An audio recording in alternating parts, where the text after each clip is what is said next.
जय Hind defence warriors. आप सभी की इच्छा थी कि 5 डेज का प्रोसीजर कोई हमें ठीक से बता दे, साथ ही ये बता दे कि एसएसबी में हम जाते हैं तो वहां ऑफिसर्स कितने होते हैं, किस दिन कौन सा प्रोसीजर होता है, आपको किस तरह से परफॉर्म करना होता है, क्या क्या फैसिलिटीज आपको वहां मिलती है।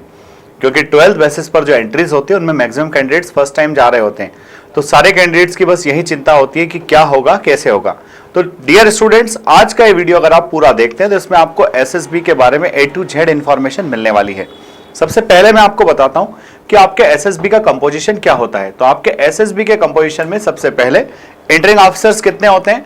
Entering officers comprises of president and the deputy president, यानी कि इंटरिंग ऑफिसर 2 होते हैं, प्रेसिडेंट साहब और उनके साथ साथ डेप्यूटी प्रेसिडेंट। उसके बाद बात आती है ग्रुप टेस्टिंग ऑफिसर्स की, यानी कि जीटीओस की। तो popularly known as GTOs, each board consist of 4 GTOs, हर बोर्ड में 4 जीटीओस होते हैं। अब आते हैं साइकोलॉजिस्ट पर। तो साइकोलॉजिस्ट जो है 4 ऑन ईच बोर्ड, हर बोर्ड में जीटीओस भी 4 ही होते हैं। One of them sets the written paper, उनमें से एक जो होते हैं वो पेपर सेट करते हैं।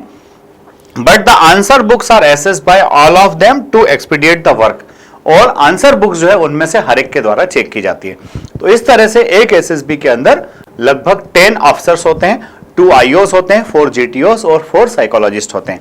आगे चलते हैं कि बच्चों को वहां पर एसएसबी डिफरेंट एग्जामिनेशंस के थ्रू बंदे एसएसबी देने पहुंचे हैं। कुछ बच्चे एनडीए क्लियर करके एसएसबी देने जाते हैं, कुछ सीडीएस एफकेट के थ्रू जाते हैं, कुछ बच्चे डायरेक्ट एंट्रीज के थ्रू जाते हैं जो 10+2 या फिर बीटेक एंट्रीज होती है जिनको हम टेक एंट्रीज कहते हैं। साथ ही साथ कुछ बच्चे जो लॉ बैकग्राउंड से होते हैं वो जैग एंट्री के थ्रू एसएसबी देने जाते हैं।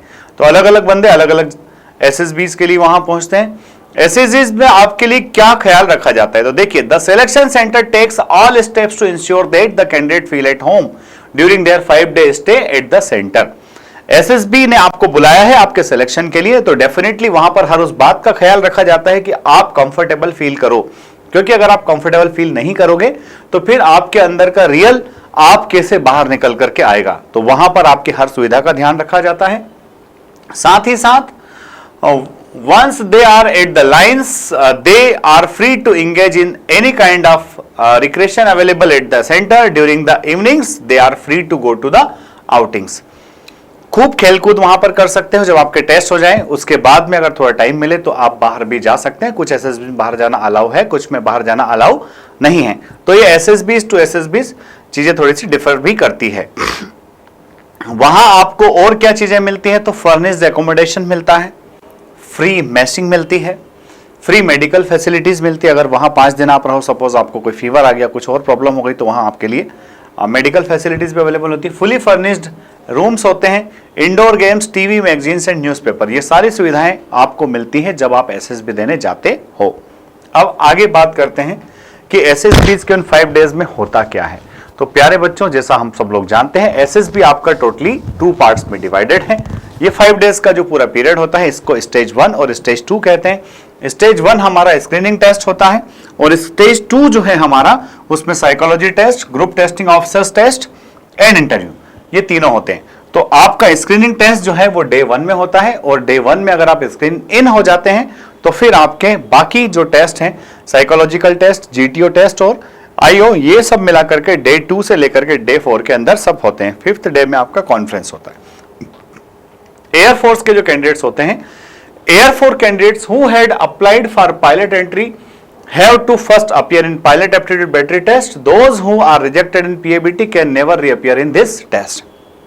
पायलट के लिए बंदा सिर्फ अपने लाइफ स्पान में एक ही बार टेस्ट दे सकता है। जो एक बार टेस्ट में फेल हो गया वो वापस से उस टेस्ट में शामिल नहीं हो सकता है। अब आप देखेंगे सबसे पहले डे 0, जिसको डे ऑफ रिपोर्टिंग भी कहा जाता है। डियर स्टूडेंट्स, पहले ऐसा होता था कि कई सारे एसएसबी आपको एक दिन पहले ही बुला लेते थे। कोविड के बाद से जनरली ऐसा हो गया कि जिस दिन आपका रिपोर्टिंग होता है उस दिन आपका स्क्रीनिंग भी हो जाता है। तो अब कुछ एसएसबी में डे 0 का कॉन्सेप्ट खत्म हो गया है, आपको उसी दिन पहुंचना होता है जिस दिन आपका स्क्रीनिंग टेस्ट होता है। Day 0, day of reporting. अब आप देखिए, सबसे पहले day 1 screening test. On day 1 candidates have to undergo screening test in which 2 types of test are there. आपका स्क्रीनिंग जो टेस्ट होता है उसमें 2 टेस्ट होते हैं। First is intelligence test, verbal and non verbal, and second picture perception test. ये दोनों test आपको देना होते हैं स्क्रीनिंग के दिन। सबसे पहले OIR टेस्ट और OIR 1 and OIR 2, that is verbal and non verbal. And second आपका होता है picture perception and description test. अब देखिए स्क्रीनिंग टेस्ट में क्या होता है, तो स्क्रीनिंग टेस्ट के लिए वो क्या कह रहा है, देखिए ध्यान सुनिए। Once the screening test is over, the result is declared within 1 or 2 hours of the completion of the test. Those who clear the test are required to stay back for the next 4 days, and the remaining persons are dropped back at the railway station for their return journey. अगर आपने day 1 में अच्छा perform किया है, definitely आपको वहां अगले 4 days के लिए रखा जाएगा। अगर आपका स्क्रीनिंग अच्छा नहीं हुआ है, आप स्क्रीन आउट हो जाते हैं, तो आपको फिर वापस रेलवे स्टेशन छोड़ दिया जाता है। साइकोलॉजी टेस्ट, साइकोलॉजी टेस्ट, अब देखिए जो बच्चा स्क्रीनिंग टेस्ट पास हो गया, जिसका OIR 1-2 अच्छा गया था, जिसका PPT अच्छा गया था, वो स्क्रीन इन हो गया था। स्क्रीन इन अगर हो गया तो डे 2 में उसका साइकोलॉजी टेस्ट होगा। साइकोलॉजी टेस्ट में 4 डिफरेंट टेस्ट होते हैं। साइकोलॉजी टेस्ट में 4 डिफरेंट टेस्ट होते हैं। First is thematic apperception test, जिसको हम TAT कहते हैं, commonly known as picture story writing, कि आप पिक्चर देखेंगे और पिक्चर देखने के बाद उस पर आपको अपनी स्टोरी लिखना होता है। तो ये पिक्चर क्या होता है, एक तरह का स्टिमुलस होता है, और उस स्टिमुलस को देख करके आप रिएक्ट करते हैं, आप अपने हिसाब से पिक्चर्स के थ्रू स्टोरी बनाते हैं। कहा यह जाता है कि स्टोरी पिक्चर में नहीं होती है, पिक्चर सिर्फ स्टिमुलस का काम करती है, स्टोरी हमारे दिमाग में होती है, और वहीं से पिक्चर निकल करके स्टोरी निकल करके बाहर आता है। Second is word association test. तो वर्ड एसोसिएशन टेस्ट में आपका उस वर्ड के साथ किस तरह का एसोसिएशन है, किस तरह का ऑब्जर्वेशन आपका रहा है, that is word association test.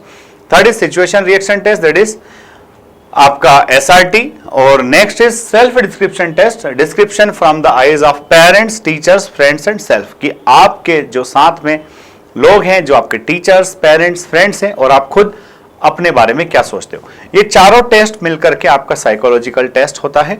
इन चारों टेस्ट के थ्रू आपको साइकोलॉजिकल ग्राउंड पर टेस्ट किया जाता है कि आप अपने आप को कहां रिप्रेजेंट कर पाते हैं, आप कहां ठहरते हैं। डे 3 में आप देखेंगे, day 3 and day 4 that is GTO task. तो बच्चों ग्रुप टेस्टिंग ऑफिसर्स जो है, ग्रुप टेस्टिंग ऑफिसर्स आपके GTO टेस्ट लेते हैं। The following test are conducted at this category. Number 1 group discussion. सबसे पहले जब भी कोई बच्चा SSB के लिए क्लास अटेंड करता है, बच्चा जनरली सोचता है कि मुझे 15 दिनों तक पढ़ाया जाएगा। हर SSB में सबसे पहले कहा जाता है आप न्यूज़पेपर पढ़ना स्टार्ट कीजिए, आप जनरल अवेयरनेस को गैदर कीजिए। क्यों? क्योंकि GTO का पहला टास्क ही ग्रुप डिस्कशन होता है। ग्रुप डिस्कशन भी 2 होते हैं, group discussion 1 and group discussion 2। Group discussion 1 and 2 के बाद में ग्रुप प्लानिंग एक्सरसाइज, जिसको हम मिलिट्री प्लानिंग एक्सरसाइज भी कहते हैं। तो बच्चों ये दोनों टेस्ट जो होते हैं, ये आपके ग्रुप के अंदर बिहेवियर को बहुत अच्छे से रिप्रेजेंट करते हैं कि आपके पास एक तो नॉलेज बेस कितना है, आपके पास अपने साथियों को लेकर के चलने की क्षमता कितनी है, साथ ही अपनी बात को आप कितने अच्छे से रिप्रेजेंट कर पाते हैं, आपकी बात को आपके साथ के लोग कितना अच्छे से एक्सेप्ट करते हैं। ये सारी बातें आप समझा पाते हो ग्रुप डिस्कशन में और ग्रुप प्लानिंग एक्सरसाइज में। साथ ही साथ इसके बाद आता है ग्राउंड टास्क का third, that is progressive group task, जिसमें आप रस्सी बल्ली फट्टा इन सबको लेकर के ग्राउंड में जाकर के अपने ग्रुप के साथ परफॉर्म करते हो। आपको जो टास्क दिया होता है उसको 45 मिनट्स में कंप्लीट करते हो। प्रोग्रेसिव ग्रुप टास्क के बाद में, अब चूंकि progressive group task suppose 8 members हैं आपके ग्रुप में, 8 मेंबर्स में से कुछ मेंबर्स ऐसे हैं जिनके अंदर पोटेंशियल तो है पर वो बाकी लोगों की वजह से परफॉर्म नहीं कर पा रहे, इसलिए ग्रुप को 2 ग्रुप्स में तोड़ दिया जाता है, हाफ ग्रुप जिसको बोलते हैं। अब 8 अगर लोग थे तो सिर्फ 4-4 लोगों को ग्रुप बना करके उनको एसेस किया जाता है, ताकि ऐसा कोई बंदा है जो दूसरों के डोमिनेंस की वजह से परफॉर्म नहीं कर पा रहा है तो वो अब यहां पर आसानी से परफॉर्म कर पाता है। तो ये थे हमारे डे 3 के टास्क। अब आते हैं हम डे 3 और 4 में होने वाले GTO के बाकी टास्क पर, दैट इज इंडिविजुअल ऑब्स्टेकल्स। ये आपके पर्सनल स्टेमिना इन सबको चेक करने के लिए होता है individual obstacle. Group obstacle race, GOR, इसको आप स्नेक रेस भी कहते हैं। SSBs में पैरेलल जितने भी ग्रुप्स होते हैं 3-4 सारे ग्रुप्स के बीच में एक रेस होता है, अलग अलग ग्रुप्स के बीच में एक कंपटीशन टाइप सा होता है जिसको आप कहते हो ग्रुप ऑब्स्टेकल रेस या फिर स्नेक रेस। नेक्स्ट आता है बच्चों कमांड टास्क। कमांड टास्क के बाद लेक्चरेट और लेक्चरेट के बाद फाइनल ग्रुप टास्क। तो ये सारे वो टास्क हैं जो GTO साहब आपके डे 3 और डे 4 में करवाते हैं। बच्चों जहां आप GD के लिए प्रिपेयर कर रहे थे, GD1 GD2 के लिए, अगर आप GD1 GD2 के लिए बहुत अच्छा प्रिपेयर करते हो, आपका लेक्चरेट भी बहुत अच्छा हो जाता है। इसमें से कुछ टास्क जो हैं आप देख रहे हैं यहां पर कि ये जो डे 3 के टास्क है, सारे के सारे टास्क जो है ग्रुप में आप लोग परफॉर्म करते हो। उसके बाद में डे 4 में जो टास्क होते हैं जैसे इंडिविजुअल ऑब्स्टेकल, इसमें आप अकेले परफॉर्म करते हो। कमांड टास्क में भी आपको खुद को कमांडर बनना होता है और आपके साथियों से काम लेना होता है। लेक्चरेट में भी आप अकेले इंडिविजुअली परफॉर्म कर रहे होते हो। तो ये सारे 3 टास्क वो होते हैं जिसमें आपको अकेले को अपनी काबिलियत दिखाने का मौका मिलता है। कई बार ऐसा होता है बंदा ग्रुप के अंदर उतना अच्छे से परफॉर्म नहीं कर पाता है, तो उसको अकेले करके, जैसे जीडी में अगर परफॉर्म नहीं कर रहा भाई लेक्चरेट में कर दे। अगर आपके पास नॉलेज बेस अच्छा है तो डेफिनेटली आप लेक्चरेट में अच्छा ही परफॉर्म करोगे। बात करते हैं नेक्स्ट की भाई इंटरव्यू कब होता है। तो interview is held during afternoon evening hours on any of second third fourth day. Interview के लिए चूंकि नंबर ऑफ कैंडिडेट्स काफी सारे होते हैं, इंटरव्यू ऑफिसर एक दिन में ज्यादा से ज्यादा 4 या 5 बच्चों का इंटरव्यू करते हैं, तो आपका इंटरव्यू या तो सेकंड डे हो जाएगा, थर्ड डे हो जाएगा या फिर फोर्थ डे हो जाएगा। आपका इंटरव्यू कभी भी हो सकता है, so you should be mentally prepared for that.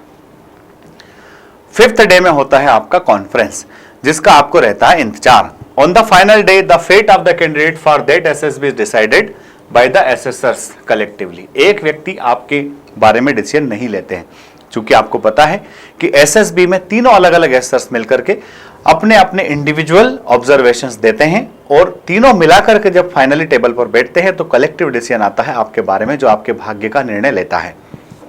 The candidates are required to appear one by one before the complete board of examiners comprising of president, deputy president, all the psychologists, all the GTOs and technical officers, that is TO। सारे के सारे officers एक साथ बैठे होते हैं। आप पहली बार तमाम ऑफिसर्स को एक साथ वर्दी में देख रहे होते हैं, और वहां पर कई सारे बच्चे एकदम से थोड़े से शाय भी हो जाते हैं, क्योंकि वो इस तरह की सिचुएशन को फर्स्ट टाइम फेस कर रहे होते हैं। प्यारे बच्चों, आपको जो करना था आप ऑलरेडी कर चुके हो डे 1 2 3 4 में। 5th डे तो सिर्फ आपके बारे में डिसीजन लिया जाना है। कुछ डाउट्स अगर आपके बारे में होते हैं तो वो डाउट्स से रिलेटेड सवाल आपसे पूछे जा सकते हैं। अगर आप बॉर्डरलाइन केस हो, अगर आपके बारे में अप होना है, आपको ऊपर ले जाना है, तो कुछ सिचुएशनल क्वेश्चंस या फिर वो क्वेश्चंस जहां एसर्स को डाउट होता है, उन क्वेश्चंस के बारे में आपसे कुछ बातें पूछ ली जाती है। अगर आप सेटिस्फैक्टरी आंसर देते हो तो डेफिनेटली आपके रिकमेंडेशन होने के चांसेस बहुत ज्यादा होते हैं। कॉन्फ्रेंस वाले दिन आपको घबराना नहीं है। कॉन्फ्रेंस वाले दिन हो सकता है आपके भाग्य का 5 से 7% हिस्सा बचा हुआ हो, जो हो उसके बारे में आपको वहां पर परफॉर्म करना होता है। तो प्यारे बच्चों, ये था पूरे 5 डेज का प्रोसीजर। कॉन्फ्रेंस के अंदर बेसिक जो क्वेश्चंस होते हैं वो जनरली क्या होते हैं, अगर कैंडिडेट से कुछ टेक्निकल क्वेश्चंस पूछने बात अलग है। जो नॉर्मल क्वेश्चंस हैं लगभग हर बच्चे से पूछे जाते हैं। Were you comfortable during your stay at the SSB. SSB में आपके स्टे के दौरान क्या आप कंफर्टेबल थे? Did you go out anywhere, क्या आप कहीं गए थे बाहर? वेयर डिड यू गो, आप कहां गए थे? हु अकम्पेंड यू, आपके साथ कौन गया था? What all did you find there, आपको वहां क्या क्या देखने को मिला? What did you learn from that visit, आपको उस विजिट से क्या सीखने को मिला? Did you enjoy there, जहां आप गए थे क्या आपने उसको एंजॉय किया? Was the food in the mess good, क्या मेस में फूड अच्छा था? जनरली बच्चा जब भी उससे सजेशन मांगा जाता है एक ही बात कहता है, भोजन की क्वालिटी और अच्छा होना चाहिए। भाई आप एसएसबी देने जा रहे हो, आप अपने खुद के सिलेक्शन के लिए जा रहे हो, आप वहां के भोजन के आनंद लेने नहीं जा रहे हो। तो जैसा मिलता है सब अच्छा है, you should enjoy that. Any suggestions for the improvement of the amenities, amenities के इंप्रूवमेंट के लिए क्या आपका कोई सजेशन है? अगर सजेशन है तो डेफिनेटली आपको देना चाहिए, फालतू के बकवास सजेशन आपको नहीं देना चाहिए। तो प्यारे बच्चों, ये था मेरा पूरा 5 डेज का प्रोसीजर, जिसमें मैंने आपको समझाना था कि क्या क्या आपको करना है, होता है, कैसे करना होता है। अगले वीडियोस में मैं आपको इन सारे टेस्ट के बारे में डिटेल इंफॉर्मेशन लेकर के आऊंगा, एंड डेफिनेटली वो इंफॉर्मेशन आपके लिए हेल्पफुल साबित होगी। अगर ये वीडियो अच्छा लगा है तो इसको लाइक शेयर और सब्सक्राइब करना ना भूलें। साथ ही फोर्स परिवार के जो इंस्टाग्राम हैंडल्स हैं, एसएसबी वर्ल्ड के टेलीग्राम और इंस्टाग्राम चैनल्स हैं, उनको फॉलो करना ना भूलें। डेफिनेटली परिवार बड़ा हो रहा है, स्टूडेंट्स को बेनिफिट हो रहा है, और खासकर उन बच्चों को जो फर्स्ट टाइम जा रहे हैं। जय हिंद, जय भारत, इंकलाब जिंदाबाद, भारत माता की